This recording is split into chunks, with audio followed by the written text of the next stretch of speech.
Ozempic, you know. What is that for? Like herpes? Chicken scissors, therapy, and New Year's resolutions. All this and more on today's Brilliant Observations. Do, do, do, do, do.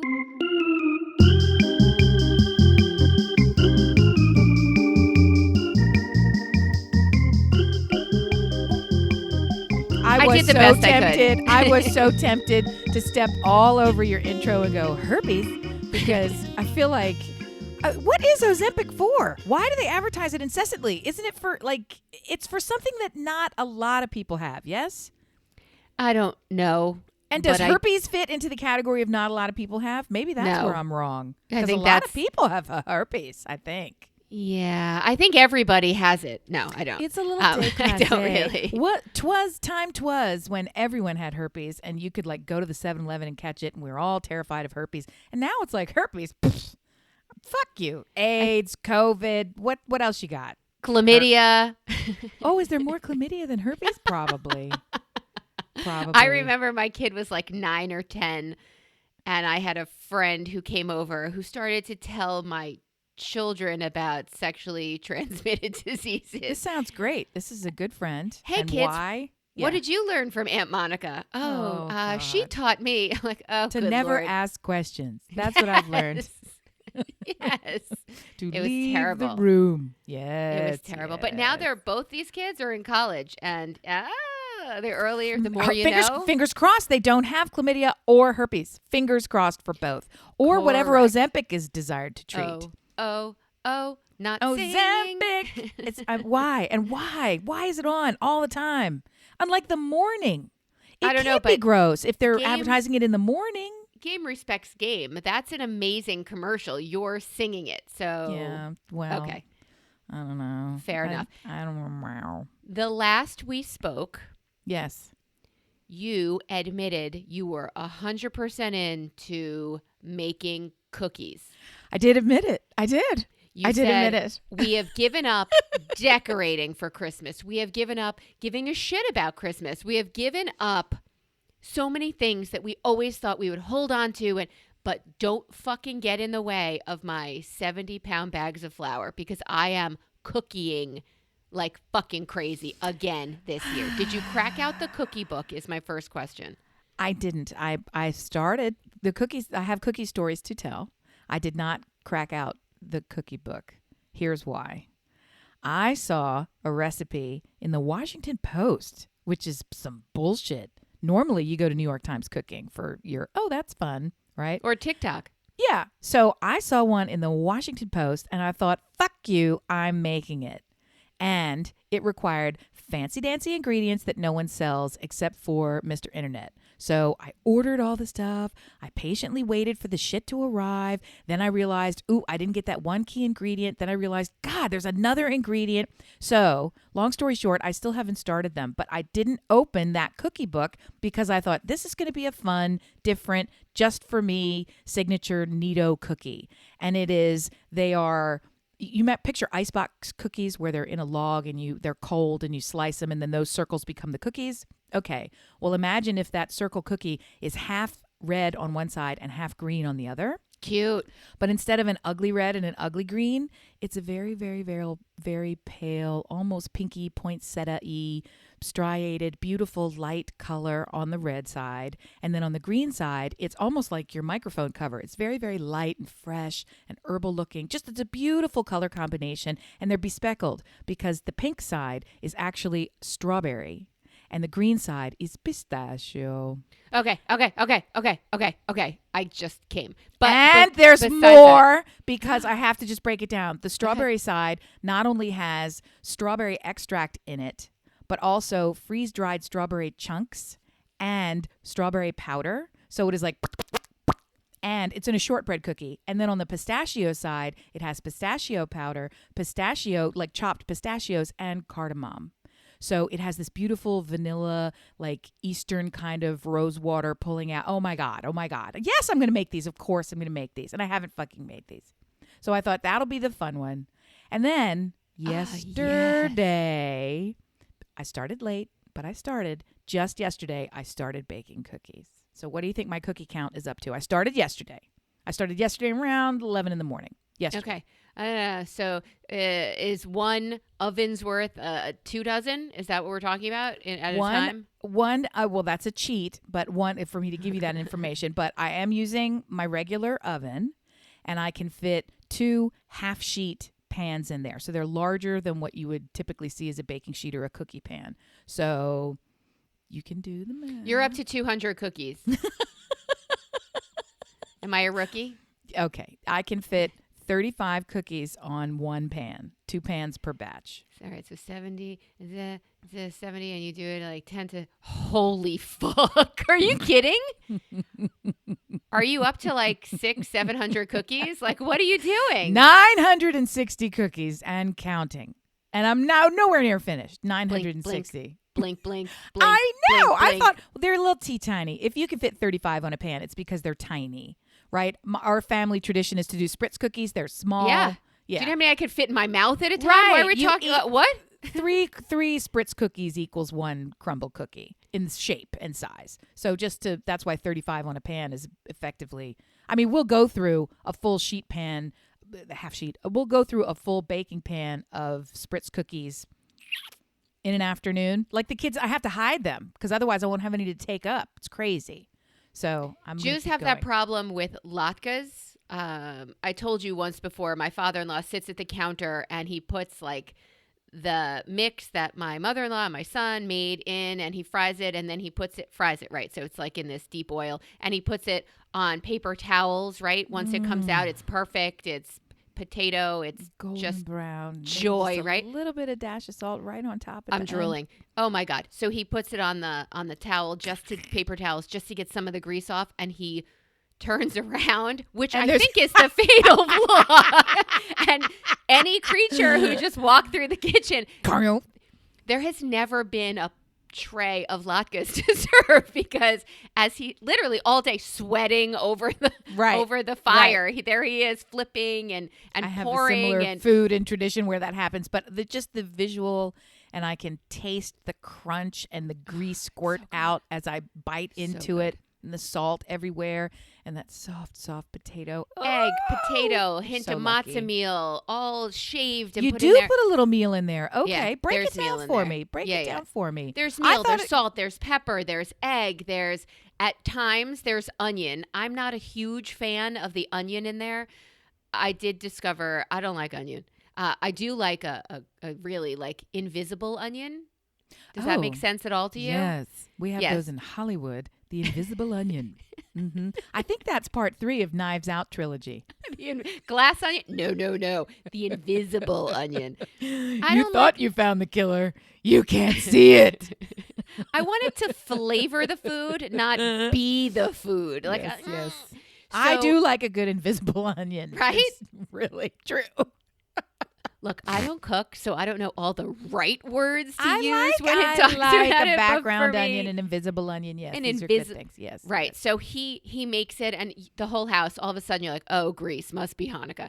Until you walk through the kitchen, and you're like, "Oh my god, it's perfectly browned, and you can see like a hint of a shaved potato trying to sneak out of it. It's not all uniform, and you pick it up, and you wait for him to go and rinse something off at the sink, and when he comes back, there's fucking nothing on that grease-laden tray. I just want to be in that kitchen.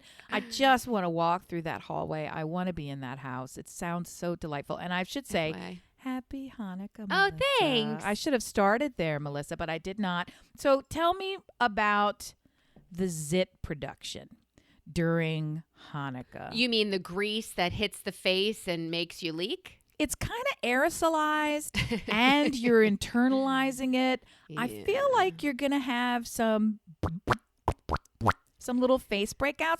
Is it a thing? Is that really a thing? And then how do you deal with it? Or is it just not because your body becomes acclimated over all these years in the desert? You learn how to manage the 1 week where you get to celebrate with crazy great food. I think we are distant enough from the desert to not still have the joys of desert. So I think we've distanced from that. Souvganiote, which are we discussed last week. You found some jelly donuts somewhere The cookies. Yes, that they made made a you sing. Souvganiote cookie, weirdly. But yes, go, yes. But was it fire? Like, was it completely religious experience? It was witnessed by me. I was not in the presence of. Yes. Oh, you got to get saw there. this online.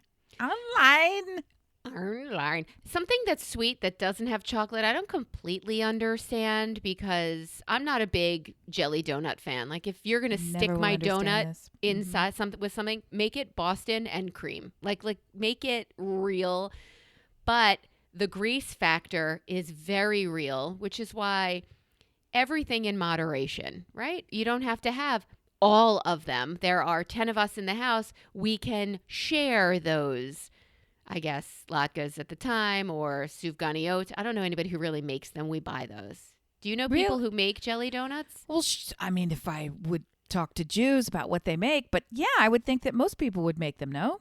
I do not. I mean, I'm not a good gauge as I don't make much. But if cookies were a family tradition, I mean, I've dreamt about your cookie production for days. And last night was the first night of Hannukah.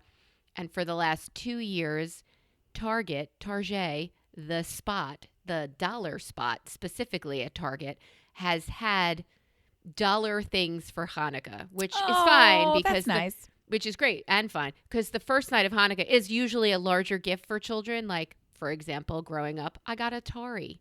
I never got to use it because I have 2 older brothers and they have elbows. So I was going to say, that's not small. That's a huge gift. Yeah. Right. And then the other 7 nights were a pen that writes in space, and it's called a pencil, and socks. You were right. The fork from the kitchen you love. A fork from your favorite restaurant that will be in the drawer where you can find it if you need it, but everybody else can use too.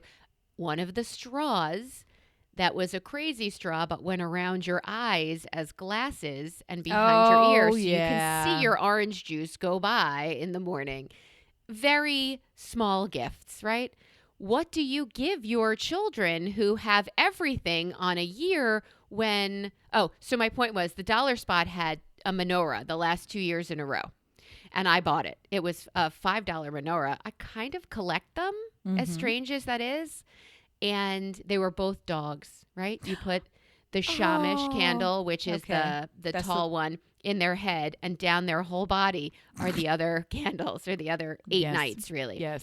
Feels sacred. Mm-hmm. We lit them both last night. We set fire to dogs' heads and asses last night. It was very cute. It was very cute. I did not take a picture. What? But my daughter might have one. I'll do it tonight for night 2, and I'll post that on Brilab Squad. You can come out and see our canine-friendly Hannukah. And first night comes, well, their apparel these days costs a lot. And then it's ridiculous. It's super dumb quality and so expensive. And I don't know if it's just we've stumbled into... Teens have always been this way. Young adults, college kids have always been this way, and we're just new to it. But who are you and why are we buying fancy-ass clothes? Like, can't you... Whatever happened to... There's nothing in between. You're either shopping at a Salvation Army, Goodwill, back of the 7-Eleven dumpster, like you're just pulling shit out of the gutter in the street, yard dumpster? Sales. Right. You're either wandering around picking up your clothes out of the garbage, or you won't wear it unless it comes from Hoodly Doo, Gucci. And Friend and Extra and burp. And then 20 minutes later, you're like, no, that's last season. Like, just no to both. What was your article of clothing that you asked for Christmas that your parents were like, are you fucking kidding me? And it was an article of clothing. I mean, yes, there was the Cabbage Patch Kid. There was always a toy of the year, the Tickle Me Elmo. Just kidding. But there was an article of clothing when we were growing up, because you said, were kids always like this? Yeah, for me, I think it was Guess jeans. Maybe. I think everybody was wearing Guess jeans, and I wanted that fucking triangle on my butt cheek for some reason, because everybody else had it. Did I ever get them? No, my parents were not buying me Guess jeans. I did have the Benetton rugby, though. Stand back, bitches. I did have the Benetton rugby, but I did not have the Guess jeans. What was your article of clothing?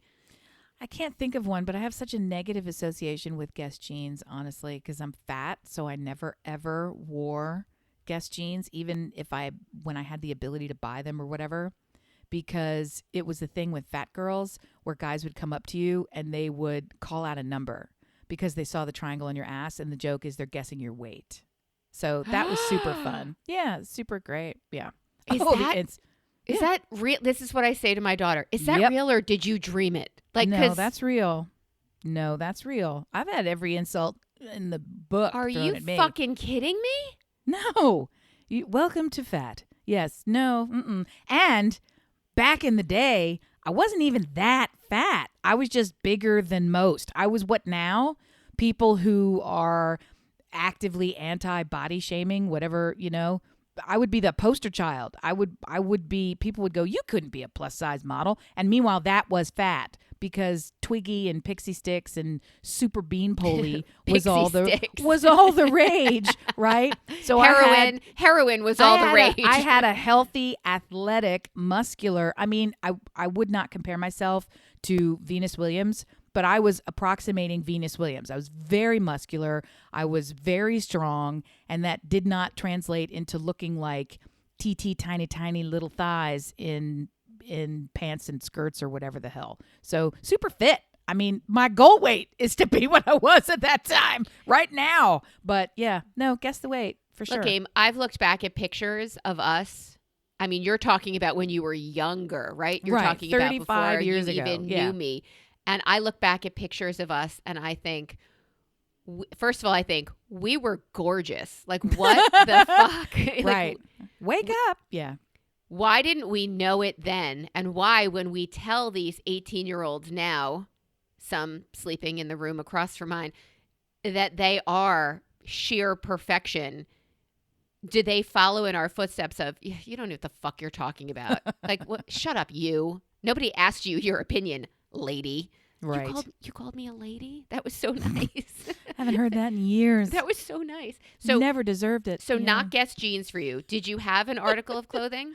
If I did, I can't remember it right now. I was never really, again, fat girl, never really into clothes because whatever was the fashion, if I could even find one in my size, it didn't fit right. It didn't sit right. And in my size is such a crazy thing to even think about. There was no size 18, ladies. I was probably a size 16, 14, 16. There was no 16, right? There was no such thing as 18. There was just a large, and occasionally there was an extra large. There was nothing above it. You were just then in a totally different store buying totally different clothes made by completely different people. So now we have these extended sizes that go from negative 00 all the way through 8 billion and everything in between, all made by the same people. And now even the pressure is to be sold in the same stores side by side on the same rack. Like, this just was not the case. And let's not forget the ever lengthening march up the size scale that is our lives.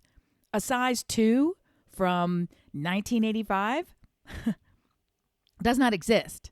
A size 2 now compared to a size 2 from 1985, which I would never, my bones don't fit in a size 2. My empty skeleton would not fit in a size 2. And that's great. I mean, if you tied a knot at the ankles and you emptied my bones. No, I love that. I love that. I legitimately have very large bones. And I like that. I like that my frame is kind of hulky. Hold you up. I'm not very tall. And I tend to pack a lot of weight onto those sturdy bones, which I love all of that, right? However, the size, pick any size 8 from 1990, if you put a size 8 next to it today, today's size 8 would be about three sizes larger. The old one is the old one is smaller. Right. The sizes have gotten larger, but the numbers have not increased. Manufacturers have learned that people are more likely to buy the clothes if it fits them at the size they like. So they've made the clothes bigger, they've made the sizes bigger, and kept the numbers the same. So it's just a bunch of nonsense vanity. In America, they do this. They don't tend to do it everywhere else because I guess they don't eat croissants. I don't know. What? They only eat croissants and then they smoke cigarettes and have sex all day elsewhere. So I'm sure that I had some beloved item that I was longing for Christmas and, had to ask for it and it never came. But quite honestly, I'm not really if I did, it's so far out of my memory and I'd never attached any kind of sadness to it. So I guess I'm lucky in that regard. I'm not really big on things. So, and if I was at the time, it's gone now because I created a life for myself where if I want it, I gets it. I go out and get it. So there's not a lot of longing for the thing. It's funny that you remember the exact shorts or pants or whatever they would be. So yeah, I mean, everybody had it. It was something I wanted, and my parents said, you don't fucking want that. I'm like, no, but I'm telling you I do. And they're like, I'm telling you you're not getting it. So it would help if you got with the rest of the plan and got on the train of, I don't want that anyway. Where are you in birth order as well? I know you're the only girl. Where are you in birth order? 3 of 3. So you're the youngest. Typically, I would think the youngest is used to, what the fuck are you asking for something? Look around at what the others have gotten before you and select from these. I mean, that's where you live. That's your home. The first dress I ever wore, consciously, but first dress I ever wore was to my bat mitzvah at almost 14 years old. Nope, almost 13 years old. Why, Melissa? I wore hand-me-downs from 2 older brothers. Boys, yeah. For the lion's share of I lived there 17 years at home. I wore their jeans with a belt. Makes me so sad. Is that it? I lived there for 17 years. 18 years? Yeah, I never went back. I guess I didn't either. It just seems so weird to say it like that. That's so tiny. It is, but very powerful and destructive all at the same time. Just because it's a short amount of time doesn't mean that it wasn't incredibly abusive, powerful, and effective. They right? packed a lot of trauma into those years. Good job. They team. worked hard. I am sure they got paid well for it because they did a very good job. So I do want to talk a hint about New Year's resolutions, and I don't like doing it, but I will for now. So is it a resolution, something you're working at being better at, or something you're starting now and seeing how long it lasts? What is the concept behind a resolution? I resolve to. Are we talking be better at? Are we talking never again do? Are we talking? What are we talking about? When I think about resolutions, I internalize that as a shift. Okay? So it's a shift in one direction. It's a shift in any direction. Something that was happening is now going to be shifted. You're either going to be doing it more, faster, better. You're going to be doing it way less. You're going to be walking toward. You're going to be walking away from. You're going to be adding to. It's a shift, right? So if you're going to be trying to be better at something you're already trying to do, that shift is the thing that you're resolving to do. It's kind of a doubling down, a commitment, a reassertion and to a vow, right? You're taking all of these things on.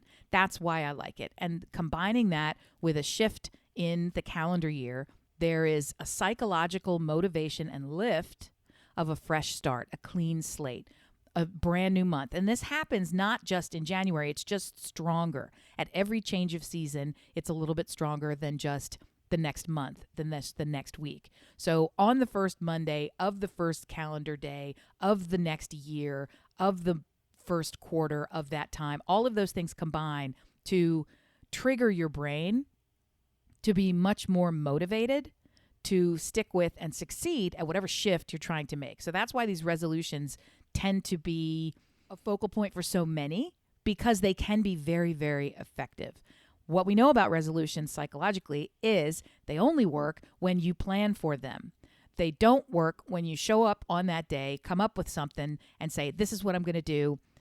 Hooray, I've released it into the world, and then it's forgotten about and nothing ever happens. So having a plan, getting your mindset in the right place, writing it down, taking the action steps to be prepared. For example, if a resolution has to do with eating or weight, being prepared means doing an inventory of the food in your house, doing an inventory of the food that you've been consuming, however it is you prepare it or put it into your body, the places that you visit to eat this food, the places that you buy this food. Are you committing and planning to have healthier foods in the house and reduce the unhealthy foods, like so that you don't want to start on the day that you're ready to have this new resolution to eat healthier, and there's not a single vegetable in your entire house, and you don't have any of the restaurants that you go to don't serve vegetables. It's only, fried latkes or whatever the heck it is, even though that's a vegetable. So it's some level of preparation and planning is the key to the resolution. Tell me where that restaurant is that only serves latkes. I'm in. It's not going to be as good as what I heard you describe. I'll tell you that for sure. Yeah, my in-laws do a good job.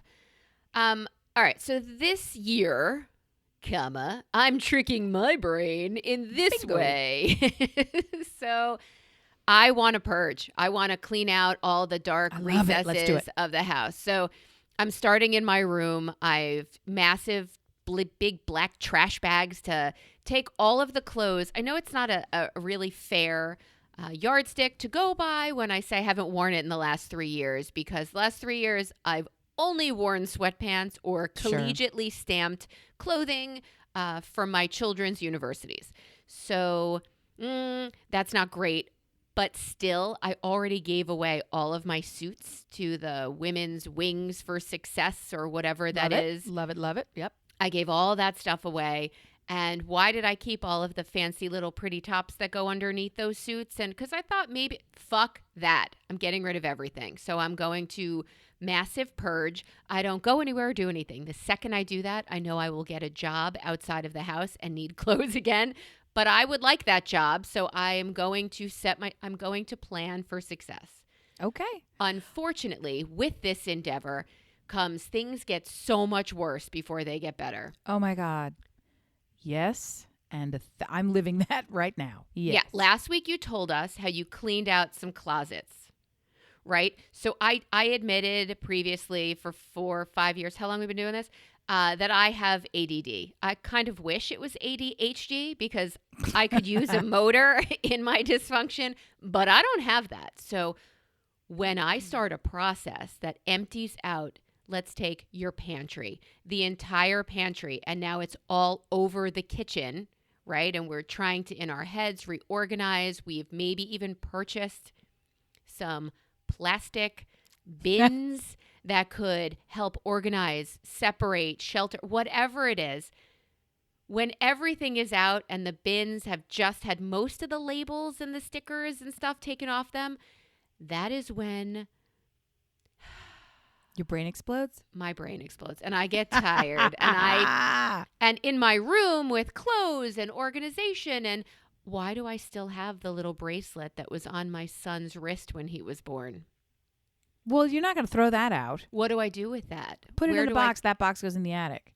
I don't have an attic. Okay, put it in the basement. So that's something savable. Like I have everything. Do I know where it is? Absolutely not. Am I rediscovering it, sitting down and crying about things, which is not productive? Yes. So right now, and I think for the next, I'm going to say month or so, it's going to be worse here before it gets better. This is not it took me 2 full days to clean the pantry. Good job, Amy.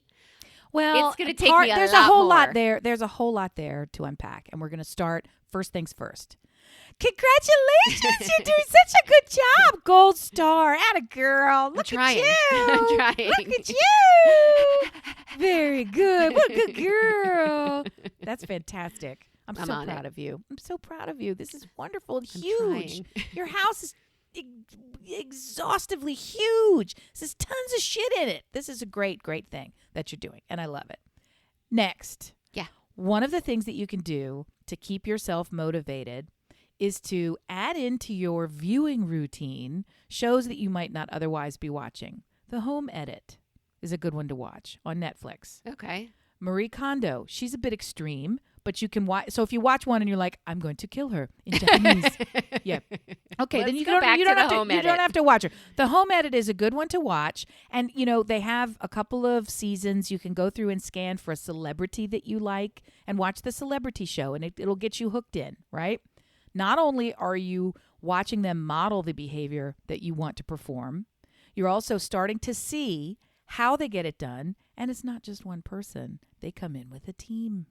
They have other people, an army. They have other people helping them. So we'll come back to that. But you will pick up something in each show that's reinforced over the breadth of the seasons. Just one little tip that if you incorporate it, it's going to make things go faster. Even some of the things that I've said before, you can have the item or you can have the space. Which do you want? Can't have both. It hurts my feelings, that choice. It's Melissa's choice as opposed to Sophie's choice. It's Melissa's choice. You can have the item and the space if you put the item in storage because you have the storage space. You just can't keep the item on display.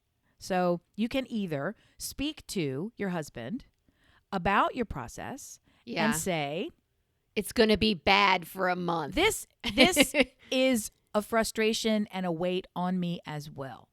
When I turn the house into this untenable state, I don't like it that way, but I know it's necessary to get it the way that it's going to make me feel so much better. I wish I was moving faster. I wish the process was not as cumbersome. And that my brain didn't think, I wonder what's happening on TikTok right now. I appreciate, and I'm biting off as many pieces as I can chew, and I've just accepted that the only way, to get to the other side is through. So I've accepted it's going to be a way I don't like it for a while, but I'm just going to keep walking. And sometimes keeping walking means I have to sit down and watch TikTok for real, because you can't be required to somehow have this be a 24-hour-a-day job because you've started something that's positive. So just to go along with me, husband, and say, I recognize it and I'm grateful when you can give me the space, literally give me the space to have this not be perfect right now. Because it's more stressful when you want to swoop in and beginning, middle, and end something that's not part of this, but I'm using that for 3 of these other, I'm not sure where this container is going to go in the entire kitchen that needs to be. So guess what? Part of organizing the entire kitchen is understanding and making the decision of 100% of the items that belong in the kitchen, which you can't do until you have emptied out your entire fucking kitchen. Right. So even if you try to do just the pantry closet, once that's done, you're going to have a whole bunch of shit that now means you have to take everything out of the cupboards. Well, wouldn't it have been easier if everything was out and you had that staff of the home edit team, which is available in all cities, by the way? You can call them to come in and do this with you and for you. Now you know. I do have, in addition to my lifelong struggle of organizing my house, my other, I guess, New Year's resolution, or my other resolution is to say less. I know better. I know more, but I'm going to say less. In what context? You have a podcast. No, here I can let my freak flag fly. But for example, gift giving and receiving. It's impossible with children. I'm just going to nod. When my children are like, this, blah, blah, blah, I know better. But I'm going to nod. This is your experience, not mine, unless there's harm involved, okay? I'm not doing the see something, say something anymore. The government was absolutely wrong. That is travel, not family. Once family is involved, it's see something, shut the fuck up and know better. That's what it is. It's not see something, say something. So my New Year's resolution is to say less. Okay. Not to be less. I can't be less. I'm more.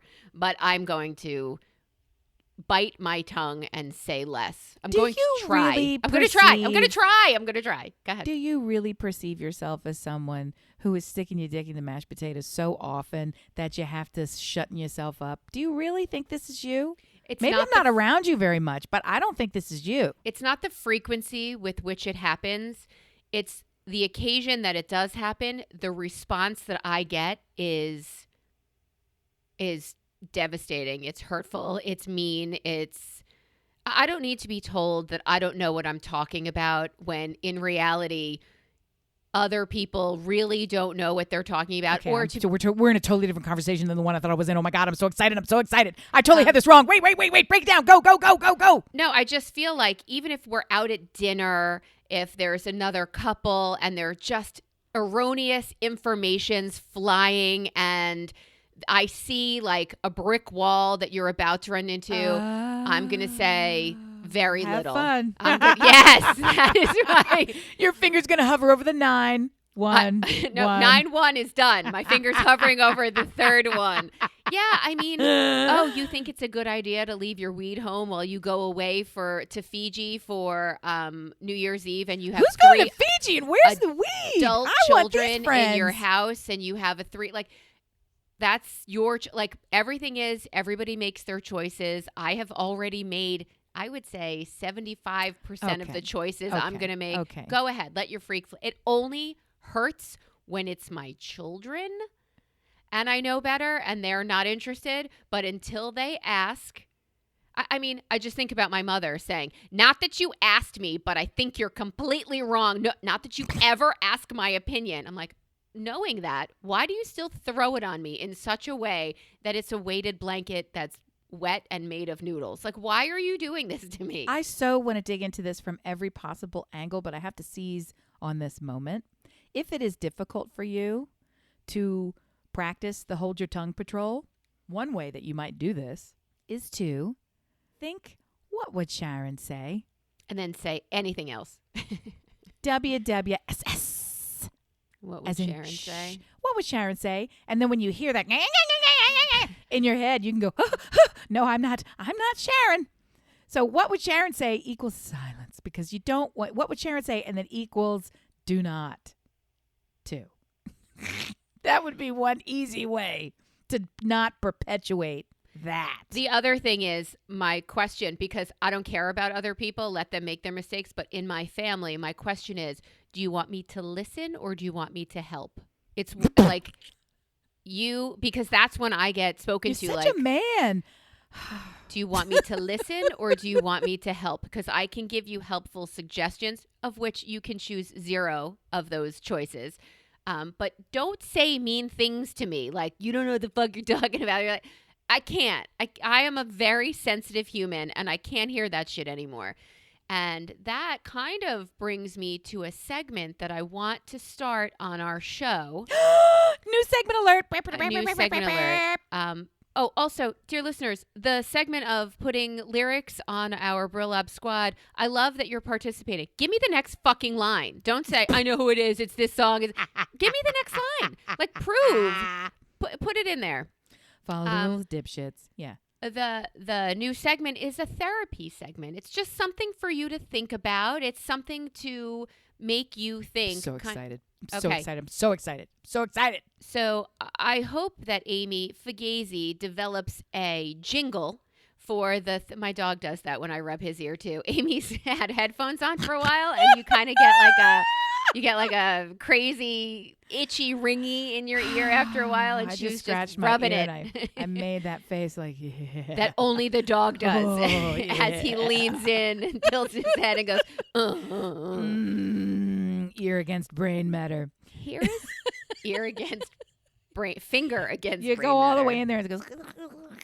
And that's when the dog decides he loves you. All right. Our therapy question for this week, for this session. Yes. It's free, by the way. It's a free session. All the best therapy is free therapy. You're welcome. Who are 2 people in your life who relax your nervous system, that you relax around them? Who are 2 people that make you exhale in your life? I'm supposed to say it out loud. Okay. Oh, my husband and my best friend Janine. Okay, that's 2 people. There's many more, but those are the top 2 that come to mind. Let me say it like this. I have the deepest trust in my best friend, more than I have in my husband. And I have profoundly deep trust in my husband. It's just a question of longevity. We met when we were 5. It doesn't matter if I'm wrong. She will defend me. When I'm wrong, No, that doesn't when the happen. cops are here and somebody is questioning, like something has happened to the dog or the kids, and I am somehow being questioned, inculcated. What's the word? Infiltrated. implicated. Implicated. The plick. That I'm one. Implicated. Yes. In it. Right? She would defend me. She would defend me. She would defend me. She And there won't would even come a- ask what's There would going come on. a point when she might realize I actually did it, and she would still defend me. Right? Where he instead would immediately, on some level, be thinking, she maybe did this. And he might defend me a little bit, but he would still he wouldn't be successful at it. Because he couldn't would convince be anybody. raising bail money at the time. So it's a very different kind of love. If there was a body to be concealed, she's the first call. That's just what it is. It's what it is. He is my profound life partner. That's nothing can touch it. And at the same time, I don't know if I call you first when there's a murder weapon involved. So those are two people who make me physically relax. What do they do, consciously or subconsciously, that makes you feel that way? Well, let me say it like this. When I broke my leg, or one of the many times I've had ligaments fixed and all this other thing, and I did this as an adult when I was living in Richmond. So this is one of the later times that it happened. It was so difficult getting around and everything was hard. And there came a point I noticed at the end of each day after the surgery where I turned the corner into my bedroom and physically saw my bed. And my entire body and the breath would just escape from me. And my shoulder, everything would be like, oh my God, I'm going to be getting in that bed. And I didn't even realize until that moment, and it happened every day, how much tension was in me just from trying to stay on the crutches and be upright and do all the things. And it was like, and that I became aware of it like, wow, I want this level of relaxation all times, and I kind of don't like, right?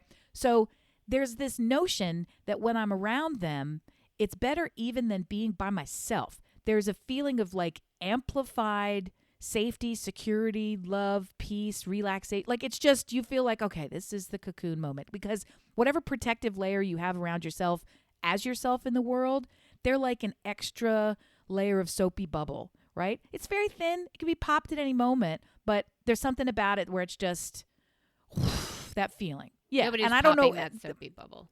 Yeah. So I guess that's what that is. Things that I do and am culpable for are not enough to push them out of my support network. There's nothing I can do to be rid of them. Yes. And Lord knows my behavior is not exemplary, and I've done my best, and they're still here. So that's just the feeling that's there, right?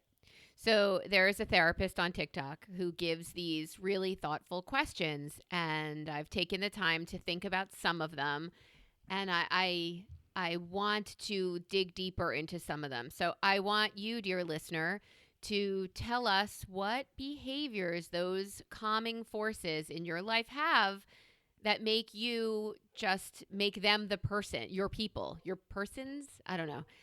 Do that by writing us at brilliantobservations@gmail.com. Go on to any of the socials that Listen Brilliant, except for Facebook, which is Brilliant Observations, or Brillob Squad. If you want to be a fucking elitist and be a part of a group that is just so grateful to have you, do that. Let us know. Are there people in your life that are just, I guess, weighted blankets that just help you and comfort you and let you exhale the way Amy's and my bed does at the end of the night? Amy, when you hear the phrase chicken scissors, yes, what do you think about? Kitchen shears. Yeah. I said to somebody the other day, I mean, we even took out the chicken scissors and those didn't work. Like, she looked at me. She looked at me like I was fucking crazy, which, by the way, that's not a new look for me to say. Kind of fair, but no, but not over this. Yeah. And then she used the word spatchcocking. Yeah, sure. Yeah. And I thought, okay, chicken scissors, foreign concept to you. As a woman who has really never cooked a day in her life, what the fuck is spatchcocking? And does cock have to be in it? I'm like, okay, either a bird is involved.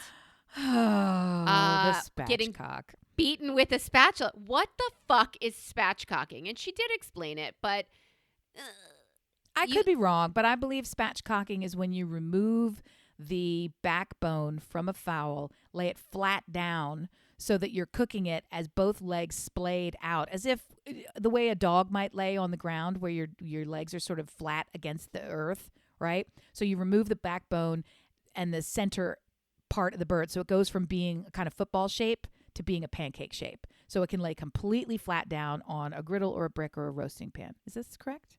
Think so? Yes. And where does that come into play in my 50 Why don't you just say you life? cut it? Why don't you just say, because I cut that chicken? Why you got to get all cock spatching? What the fuck? Why is this a word? I filleted the fuck out of that motherfucker.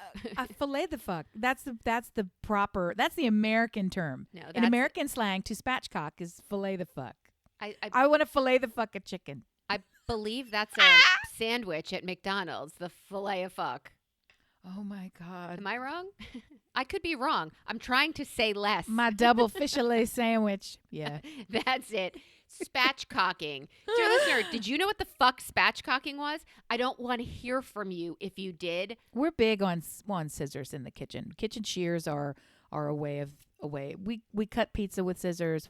Scissors in the kitchen are a thing, and that's people look at us and their eyes go crazy. But for cutting herbs, cutting scallions, I mean, it's just easier to.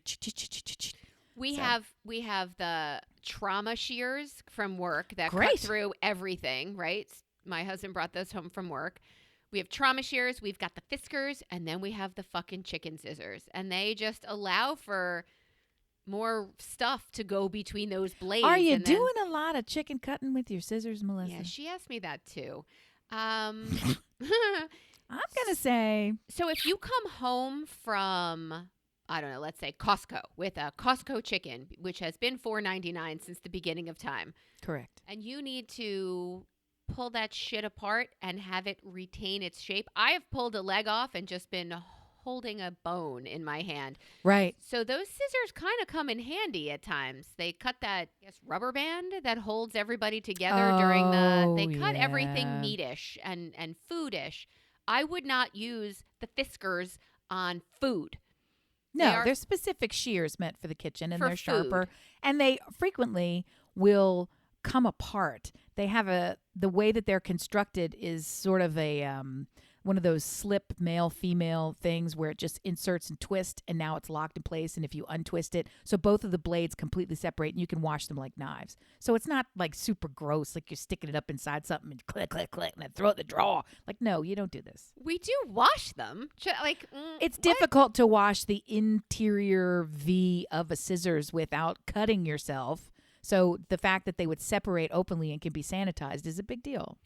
You just correctly used a word that is like word porn for me and one of my biggest pet peeves in my home. Oh my God. So see earlier segment. Are you allowed to compliment when people do things when they're heading toward the brick wall and then they swerve? That's my attempt right now. You said scissors. Even though it is an item, you put an S on the end of a word that is one of my biggest pet peeves, to the point where in this house, my husband will say, "Can you pass me the scissor?" Oh. He forgot it the first time, and then as it came out of his again. mouth, it was like, yes, I will now not stab you with these because you finally are getting a hold of what it's about.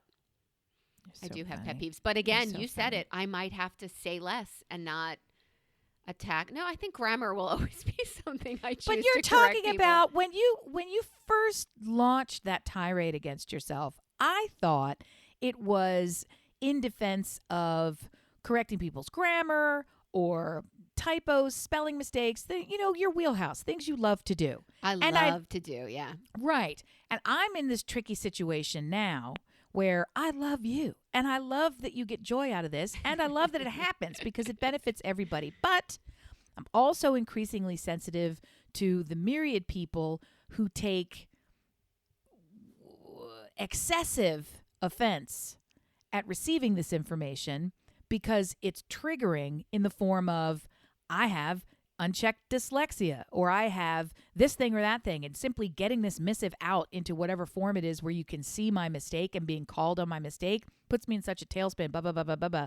So it's actual work for me to get over the comment or to survive the risk that someone will comment. I mean, it's a lot of pressure on some fucking nouns and verbs, but I mean, I liken it to the trans community, right? How I was such an asshole for a good long time about, I'm not going to say, they, them, because that's singular, until somebody actually pointed out to me, well, when you have a blended gender, you ain't singular anymore, is you?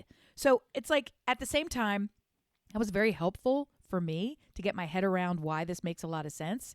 At the same time, it doesn't have to make sense at all. You could want to call yourself green, and I should accept it because you love you and I love you, so fuck me, right? So anyway, I thought it was all about grammar, grammar, grammar. And here, come to find out, it's about people being dickheads to you.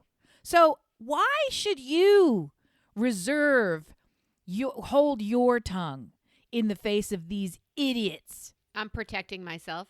But you're trying to protect them too. They So don't it's like want it. They don't want it. They do want it. Their verbiage tells me otherwise. So They're shitty I am people. going to follow. I'm going to follow the verbiage. It's not like it's not like you didn't know I didn't want you getting involved. I told you over and over by calling Maybe you. let's get you some business cards that say I told you so, and you can pass them out at the time and say just keep this for later. Hold right? on to this. You're gonna need it. Right, it's coming. There you go. But I'm my not going to say point anything is, else. I'm choosing not to tell you so anymore. I'm choosing to Here's the business card. You can get a business card that says, I have the right answer, and I won't tell you. And then you can give them that. You're on your own. When my husband was training for even just his first job, when you go to your first job, you shadow someone first until you get it. And then on the schedule, it says, yo, you're on your own. Y-O, right? Well, that's kind of how I feel now for everybody. Oh, I can go fuck myself?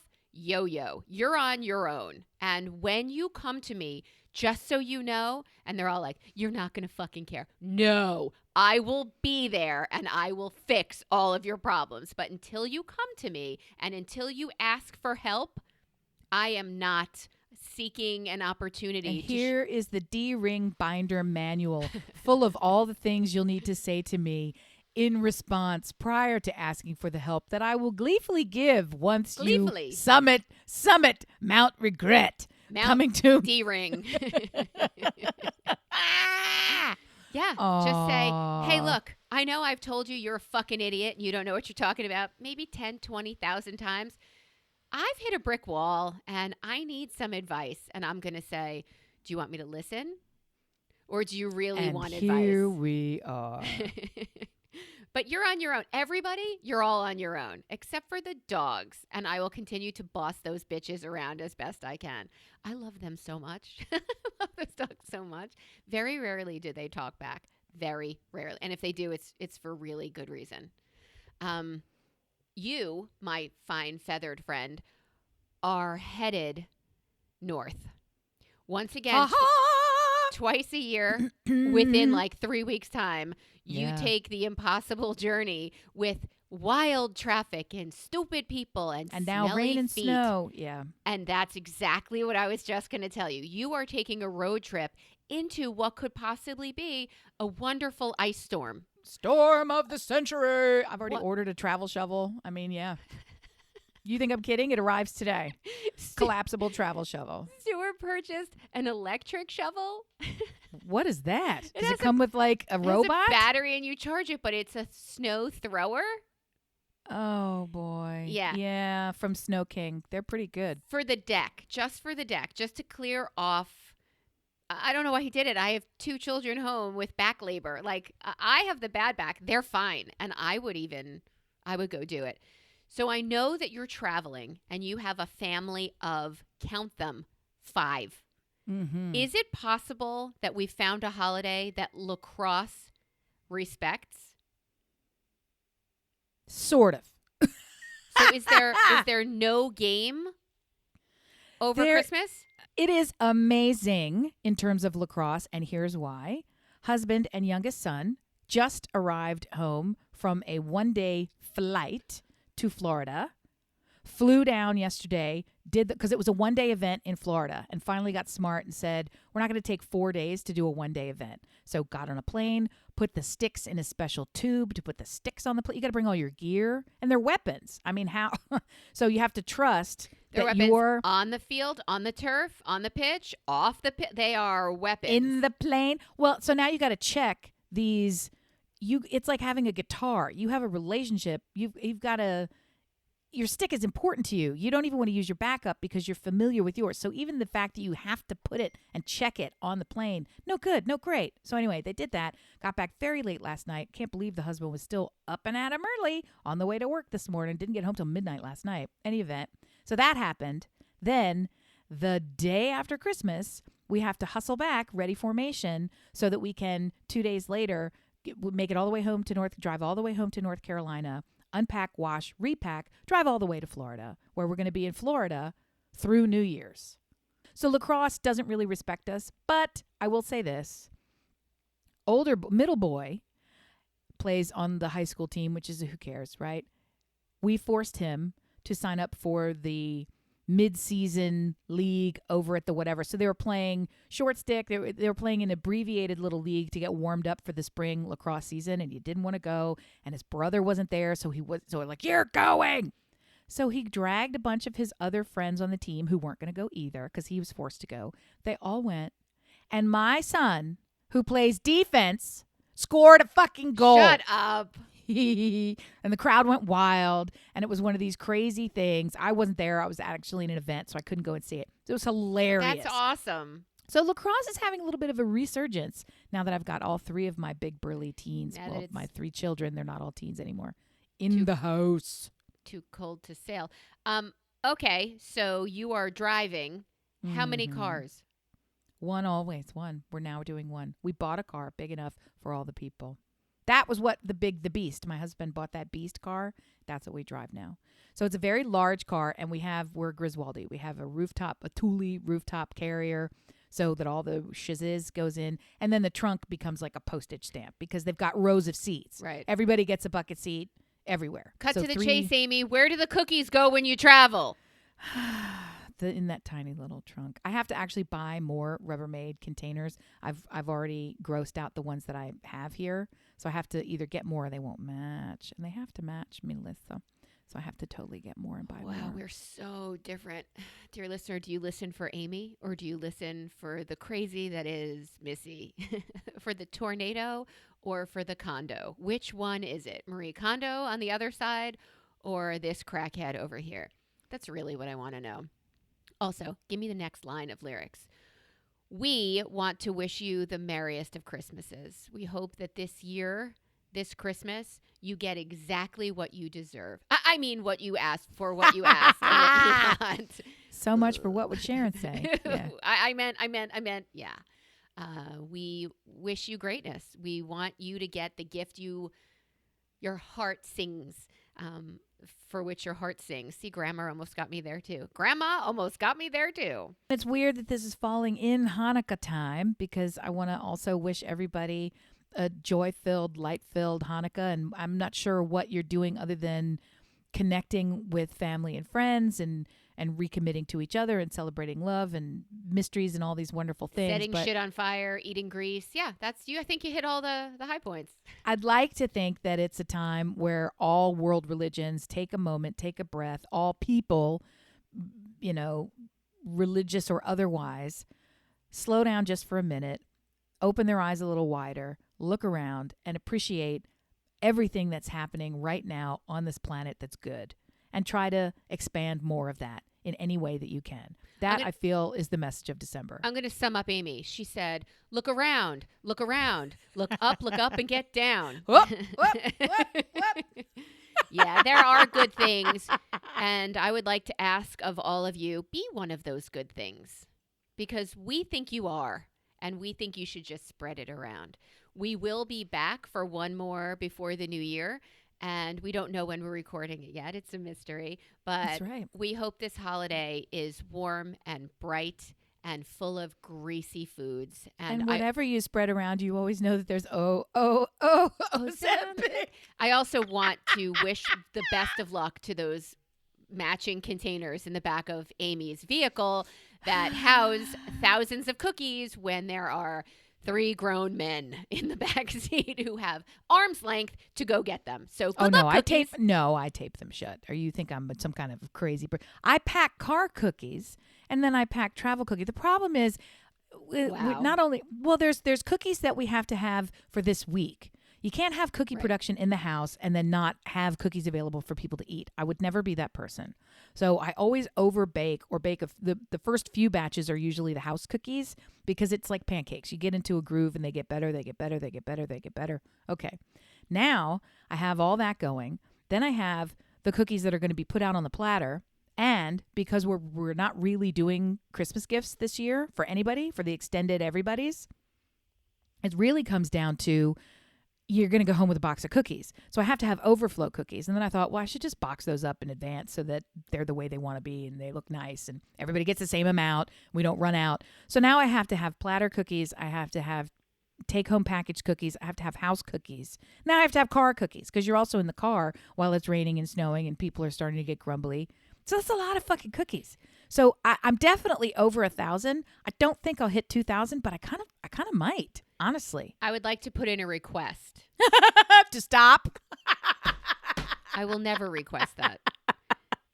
What? I would like to put in a request. I want cookies. So here's the payment that I'm the service I'm willing to provide for the payment of cookies.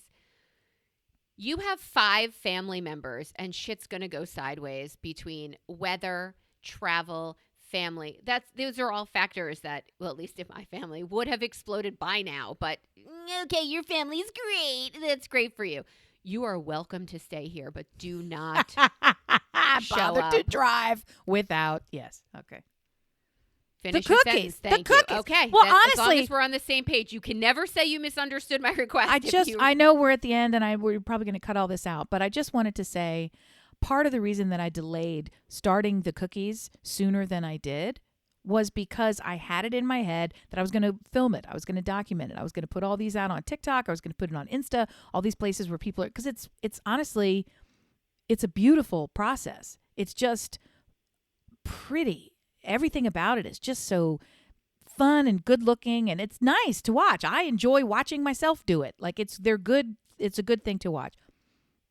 That was getting in the way. It was adding a layer of, but then if it's going to be on camera, it's really got to be perfect. So I've got to be slow. I've got to be methodical. I've got to wait till the house is quiet. And then I thought, that's not the point. The point here is to have the cookies. So fuck that and get started. So I filmed nothing. That was great. Take pictures though. We want to definitely I took see them. 3 pictures so far, and I'll send them. Here's the reason I bring this up at all. When I was making the first cookies that I made for the whole season were the easiest ones because it's like, just get them out of the way. I batched them, and some people call them magic bars. I make 7-layer cookies, right? So it's just, it's a bar cookie that's held together mostly with sweetened condensed milk. So you're getting your head around what it's going to taste like, is that the right? butterscotch chips, the chocolate chips? Yeah, so it's butterscotch chips, chocolate chips, graham cracker on walnuts, graham cracker crust, sweetened condensed milk, coconut, all held together, and then it gets toasted on top. So that's the whole thing, and it's just ooey gooey, scotchy, delicious, yummy. Okay. So in making them, the layers are coming together, and it's very satisfying to watch the layers come together. And I just thought, Melissa needs to make these cookies every year because they're not even making. You're just assembling. They're the easiest things in the world. I like that something's easy and you thought of me. Girl in the back They're seat. so easy, and they present as if they're hard. People look at them, don't think about how they're made, and they're like, ooh, this must have been complicated. You know what I mean? It's like, not that anybody cares that it's complicated. I'm all in. You need to make it, and it's so simple. It's just order of ingredients in a pan. It's easier than your chachafalapkes that you make all the time. I'm sorry, was that latkes? No, I was trying to think of what the fuck. Banana chip muffin? Oh, yeah. My chocolate chip banana bread. Yes, that you make so expertly. So, I mean, that's what I'm saying. You make complicated dishes, but you only made like 3 of them. Imagine if you added some simple dishes into your repertoire. It's so funny you think I have a repertoire. Dear listener, what's your favorite holiday cookie? Write us and let us know. You know how. You know what to do. Just do it. Wow. I turned into Nike. I am very trying assertive. to. I am very trying to assertive. I'm trying to get out of here today. I am going to breakfast this morning with my family. What? So, yeah, that'll be nice. We're going out for breakfast. And I believe there will be table pancakes. Everybody get an eggy dish because there will be table pancakes. And on that note, happy Hanukkah. Happy family. Love you more. Bye.